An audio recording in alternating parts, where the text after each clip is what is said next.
ये condition apply बच्चे करते हैं कि मुझे यही खिलौना चाहिए मम्मा, अगर नहीं दोगे तो हम खाना नहीं खाएंगे, तो मुझे यही राज्य चाहिए अमित शाह जी, क्या कहते हैं, नहीं तो ना मैं बिहार में काम नहीं करूंगा। मत कर भाई काम, तेरे को कौन बोल रहा है काम करने? Who is telling you to work?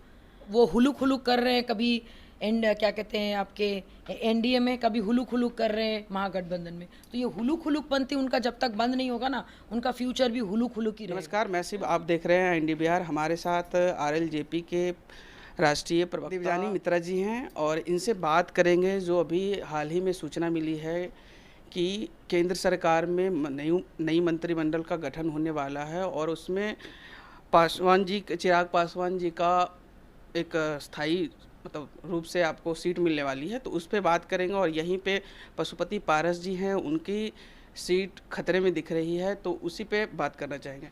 Ma'am, जिस तरीके से अभी न्यू मंत्रिमंडल का गठन होने वाला है फिर से केंद्र सरकार में, और पारस जी का थोड़ा सा कुर्सी है जो लगता है कि डोलने वाला है, इस पर क्या कहना चाहिएगा? और चिराग जी लगता है उस जगह पे जाने वाले हैं। मुझे ऐसा नहीं लगता है, क्योंकि कल ही हमारे ऑनरेबल मिनिस्टर सर, आज भी पटना में, आज भी उनका हाजीपुर में प्रोग्राम है, कल भी था, तो कहीं से ऐसा नहीं है भाई। और अगर चिराग जी को आना है तो आए एनडीए में, और अगर उनको कहीं पे भी मंत्री पद, कुछ भी मंत्री पद मिलता है तो ले, लेकिन उनकी एंट्री इस शर्त पे होगी कि हमारे ऑनरेबल मिनिस्टर सर की कुर्सी जो है उनको दी जाएगी। ये ऐसा न्यूज़ तो हमने सुना नहीं, हम तो आप ही के चैनल पे पहली बार सुन रहे हैं। और किसी को एंट्री देने के लिए किसी को बाहर करने की ज़रूरत नहीं है। और घर के बुज़ुर्ग हैं, अगर उनके संस्कार ऐसे होंगे, और पता नहीं शायद वो अपने स्वर्गीय पिता श्री रामविलास पासवान जी के क्या कहते पुत्र होने के बाद भी उनमें इतना डिफरेंस कैसे है थॉट्स का, कि जो संस्कार उनके भाई को मिला है, जो संस्कार उनके और एक भाई को मिला है प्रिंस राज पासवान जी को, पता नहीं उनमें इतना संस्कारों का डिफरेंस कैसे आ गया, इतना सोच में इतना डिफरेंस कैसे आ गया कि हमेशा घर में ही वो लड़ते रहते हैं, घर में ही वो चाचा जी के बारे में बोलते रहते हैं। आई डोंट थिंक सो कि ऐसा कुछ होने वाला है। तो चाचा जी का ये तो कहना था कि हम दोनों एक जगह होना मुश्किल है, तो फिर कैसे लगता है चिराग पासवान देखिए, वहाँ जाएंगे? मैं आपको बता रही हूँ भाई, वो आना नहीं आना उनकी चॉइस, और हम लोग कोई मरे नहीं जा रहे हैं कि चिराग हमारे पार्टी में आए। Sorry, we are not interested. आना हो आए, नहीं आना हुआ नहीं आए, क्योंकि वो खुद ही अभी कभी इधर कभी उधर, वो बहुत अच्छा एक सेंटेंस, एक वर्ड हमारे मंत्री जी ने यूज़ किया, मैं वही बोलना चाहूँगी। वो कभी वो हुलुक हुलुक कर रहे हैं, कभी क्या कहते हैं आपके एनडीए में, कभी हुलुक हुलुक कर रहे हैं महागठबंधन में। तो ये हुलुक हुलुक पंथी उनका जब तक बंद नहीं होगा ना, उनका फ्यूचर भी हुलुक हुलुक ही रहेगा। तो उनको डिसीजन ले लेना होगा। जैसा बीजेपी का स्थिति दिख रहा है मैम, वैसे तो लग रहा है कि चिराग पासवान जी का जरूरत है बीजेपी को, इसलिए नहीं। देखिए, चिराग अच्छे लीडर बन सकते हैं, लेकिन उनका जो लंबा चौड़ा जो कंडीशन अप्लाई वाली जो राजनीति है ना, ये कंडीशन अप्लाई बच्चे करते हैं कि मुझे यही खिलौना चाहिए मम्मा, अगर नहीं दोगे तो हम खाना नहीं खाएंगे, तो मुझे यही राज्य चाहिए अमित शाह जी, क्या कहते हैं, नहीं तो ना मैं बिहार में काम नहीं करूंगा। मत कर भाई काम, तेरे को कौन बोल रहा है काम करने? Who is telling you to work? आप राजनीति में अपनी इच्छा से आए भैया, आप में क्या क्रेडिबिलिटी है? आपका पिताजी का नाम अगर आपके ऊपर से हट जाए, who is Chirag Paswan? Tell me. A flop actor, एक ऐसा एक्टर जो फ्लॉप हुआ है। और ऐसे बहुत सारे लीडर आगे भी आए हैं, चाहे आप अमिताभ बच्चन जी को बोल लीजिए, हेमा मालिनी, इनसे तो काफ़ी बड़े हैं, लेजेंड है, वो लोग क्यों नहीं इलेक्शन जीत पाए? और ना वो लोग हुलुक हुलुक भी किए, एक जगह स्टेबल रहे। भाई, आपके साथ कंडीशन अप्लाई क्यों हो रहा है? आप एनडी के साथ शर्त ये करोगे कि मुझे ये भी चाहिए वो भी चाहिए, भाई तो बिहार उठा के दे दें आपको। अब कितने बड़े लीडर हैं जो आपको सारा चीज़ आपको परोस के दें, कुछ तो काम करेंगे ना। गाड़ी कोई और लाता है, माला कोई और ये करता है, रास्ता कोई और आपके लिए सजाता है। दो तो आपके हैं सेनापति, राजू तिवारी, उल्लास पांडे, दोनों अगर ऐसे करके गायब हो जाएं, चिराग पासवान तो गायब हो जाएगा फिर। लेकिन जिस तरीके से बिहार में जनमत संग्रह देखने को मिलता है, जिस तरीके से रैली कर रहे हैं चिराग पासवान, उस रैली में जनमत संग्रह देखने को यार भीड़ बोली जुटा हुआ रहता है, उसके हिसाब से तो बीजेपी चाहेगी कि हमारे साथ हो जाए। तो देखिए, ऑनेस्टली बताएं, चिराग पासवान का जो आपके भीड़ आप देख रहे हैं ना, वो एक नेता का नहीं, अभिनेता का भीड़ है। और कहीं से भी ये हम इनकार नहीं कर रहे, he is a handsome guy. लड़कियां मरती हैं देखकर, भाई अपनी मम्मी की शक्ल उनको मिली है, फादर का उनको क्या कहते हैं एक औरा उनको मिलना चाहिए था, जो उनको वो चीज़ नहीं मिला है जो होना चाहिए था, है कि नहीं? आप अपने आंखों में लेंस लगा लेंगे, ब्लू आई कर लेंगे, लोगों के सामने ऐसे ऐसे करके क्वीन की तरह हाथ घुमा लेंगे, बोलने से नहीं होगा। कहीं ना कहीं उनको अपने में बदलाव करना होगा। और Bihar first, Bihari first, Bihar first, Bihari first, Bihar first, Bihari first नारे लगा इम्प्लीमेंट क्या किया?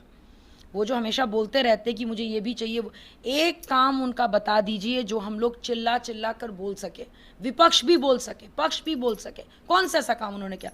9 साल में मोदी जी का इतने सारे उपलब्धियां पूरा देश गिना रहा है, उनकी कौन सी उपलब्धि है जमुई को लेकर? जमुई के सांसद है ना, क्या काम किया उन्होंने? क्या काम किया मुझे बताइए? कितने बार गए? इतना बार प्रेस कॉन्फ्रेंस, अपने घर से निकलते साथ ही कुछ दूर चलते ही रास्ते में था उनका घर, सामने में उनका कार्यालय, वहाँ पे वो कर लेते मीटिंग। जमुई जाके उन्होंने कितना बार किया? अचानक से स्कूल में घुस के वो बच्चों को पढ़ाने लग जाते। मोदी जी का नकल करना आसान है, मोदी जी बनना मुश्किल है। अपने आप को मोदी जी के हनुमान बोलते हैं। इतना हल्ला किया उन्होंने पार्लियामेंट को लेके, नया पार्लियामेंट को लेके, ये होना चाहिए, बहुत अच्छा। क्यों नहीं गए उस दिन पार्लियामेंट की इनॉग्रेशन में? क्यों नहीं गए? तब वो आरजेडी के किसी नेता के किसी के डेथ एनिवर्सरी में आके यहाँ पे वो भोज खा रहे थे। क्यों भाई पार्लियामेंट आप क्यों नहीं जा पाए? पार्लियामेंट का आप मोदी जी के सच्चे हनुमान हो ना, एक इतना बड़ा प्रतिष्ठा, और आप उस दिन क्यों नहीं पहुंचे? सवाल कीजिए उनसे, जवाब देंगे कुछ और। मेरे लिए मेरा काम इम्पोर्टेंट है, उनके लिए उनका काम इम्पोर्टेंट नहीं है।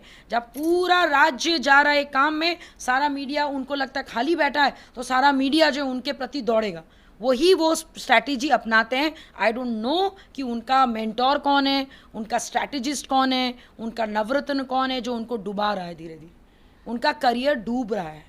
आने वाले दिनों में ऐसा सूचना मिला है कि चिराग पासवान जी हाजीपुर से मतलब चुनाव लड़ने वाले हैं 2024 में। तो इसमें लगता है पासवान जी का मतलब स्थिति थोड़ी सी गड़बड़ होगी। सबसे बड़ी बात, स्वर्गीय श्री रामविलास पासवान जी अपने हाथों से वो क्षेत्र अपने भाई हमारे मंत्री जी श्री पशुपति कुमार पारस जी को देके गए।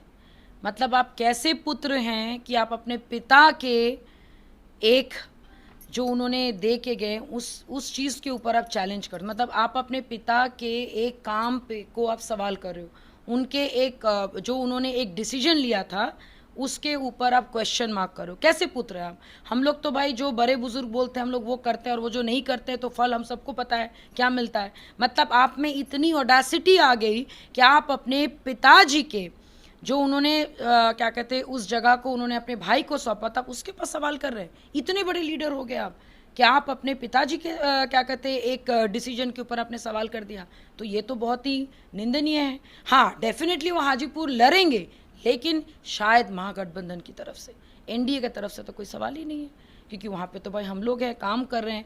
7 के में से 6 के 6 दिन मंत्री जी वहाँ पे जा रहे हैं, काम कर रहे हैं लगातार। वहाँ पे लोग आपके निफ्टियन का काम हो रहा है, वहाँ पे संगठन का काम हो रहा है, वहाँ पे विस्तार हो रहा है, हर एक चीज़ हो रहा है। फिर भी उनको अगर मन है जाने का चाचा जी को सपोर्ट करने के लिए तो स्वागत है उनका।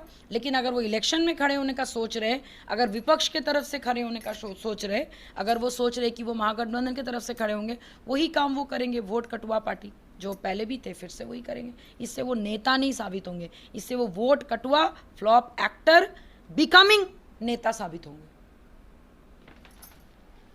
तो जैसा कि आपने सुना, इनका साफ तौर पे कहना है कि जिस तरीके से चिराग पासवान अपनी रैलियां कर रही हैं, उस तरीके से लगता है कि वो सिर्फ वोट काटने के लिए ही कर रहे हैं और वोट काटने वाली ही स्थिति पैदा करेंगे। तो ऐसी तमाम खबरों से जुड़े रहने के लिए IND बिहार को सब्सक्राइब कीजिएगा और फेसबुक पे देख रहे हैं तो फॉलो करना बिल्कुल ही भूलिएगा। धन्यवाद।